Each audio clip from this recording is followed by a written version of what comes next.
I'm Michael. And this is our English project about Elie Wiesel's book, Night. Now we can carry on this message and how this can be applied to today. Part 1 of this 3-part series will be about survival and loss of faith. To survive an event such as the Holocaust, one not only had to have physical strength, but also mental strength. Those who were in their teens, 20s, and 30s had a higher chance of survival because they were more energetic and had more spirit. Also, they weren't as prone to diseases and had a better immune system. Another idea that the book reflects on is the idea of loss of faith. Many people, including Elie Wiesel, lost their faith during the Holocaust and afterwards, but he gained it back later. The people could not believe that a God that could do this to them would exterminate nearly half their population. Those who died lost their faith because they could not believe that there could be a God who would let this happen to them and not help them in time of need.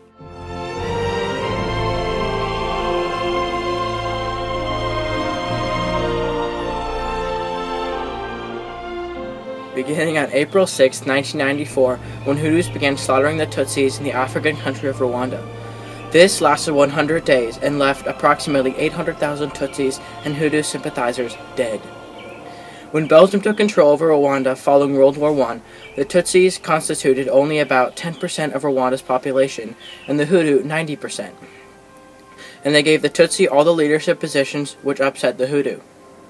When Rwanda struggled for independence from Belgium, they switched the status of the two groups, letting the Hutus be in charge of the new government, which upset the Tutsi. Tensions began to build between the two groups.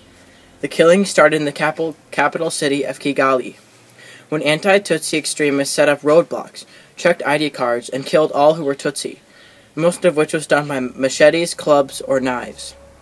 In the latter weeks to come, the killers would go door to door, killing all who were Tutsis. The world just stood and watched because it only seemed to be a civil war, rather than a genocide.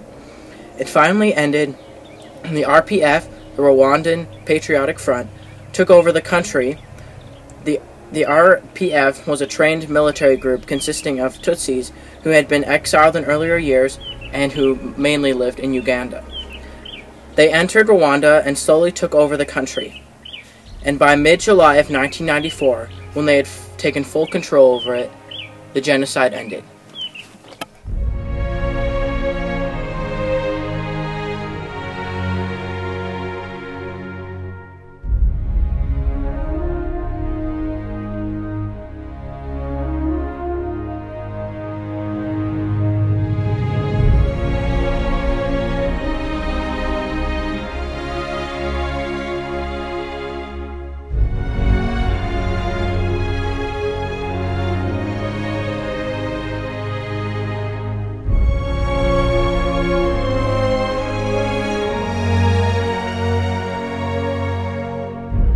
Genocide is the current mass slaughter and rape of the Darfur men, women, children in Western Sudan, beginning in 2003 and still continuing today.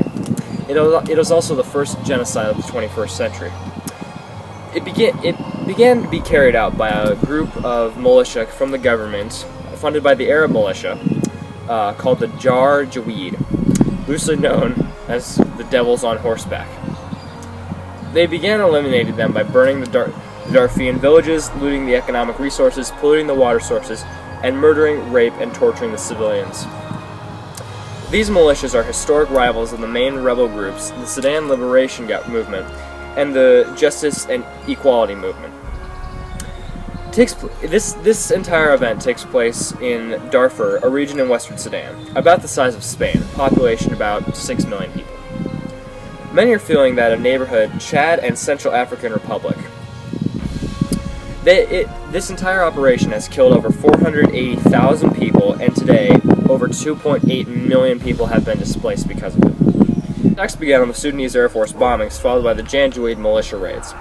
On September 9th, 2004, the conflict of the Dar Sudan was declared by genocide by the U.S. Secretary of State Colin Powell. This all started because of the neglect by the government on the area, and that comprehensive peace agreement, which ended in the North-South War in 2005, failed to take into account the effects in the war on the Darfuri.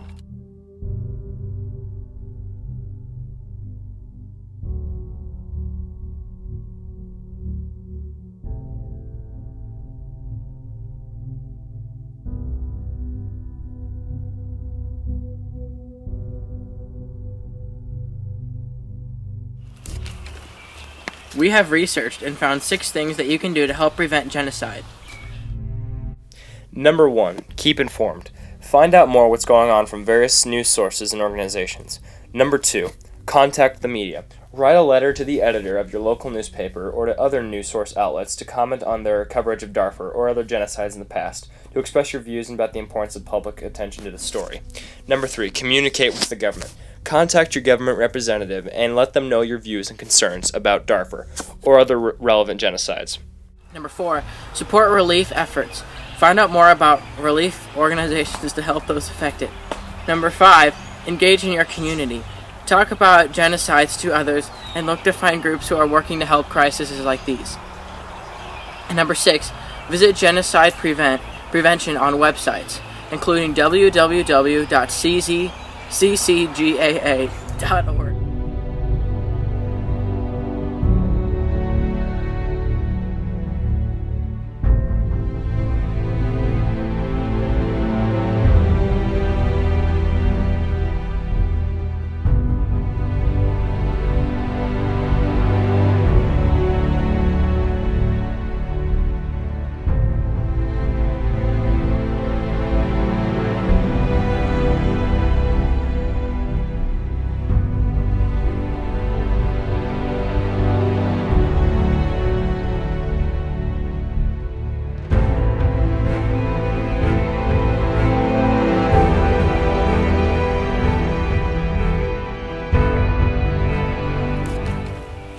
We have researched and found 6 things that you can do to help prevent genocide.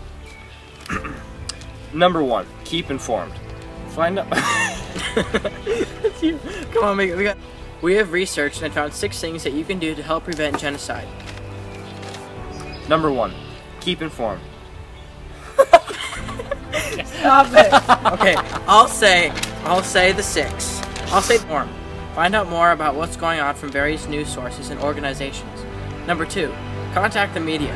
Express views about the importance of public attention to the story to the editor of local newspapers, etc. No, it's fine. Just keep it. Okay. Come on, go. Followed by the Jarjaweed militia raids.